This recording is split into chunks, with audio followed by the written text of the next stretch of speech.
Aujourd'hui, je vais te montrer une technique pour enchaîner tes accords et pour rendre ta progression plus harmonieuse. Pour ça, dans un premier temps, il faut que tu connaisses tes accords.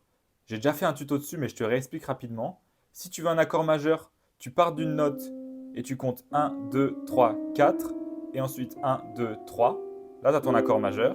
Et l'accord mineur, c'est l'inverse. Tu fais 1, 2, 3, 1, 2, 3, 4. Et là, tu as ton accord mineur.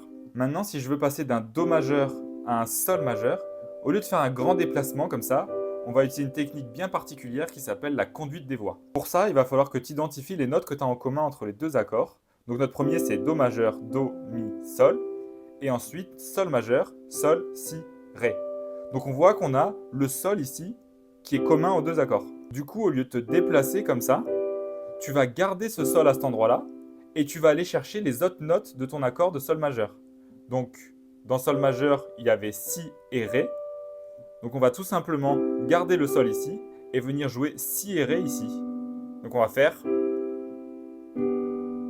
Donc, c'est beaucoup plus simple à jouer parce que tu as juste à descendre tes deux doigts comme ça. Et je sais pas si tu peux l'entendre, mais au son, il y a un rendu qui est beaucoup plus harmonieux parce que le mouvement est naturel. Au lieu de.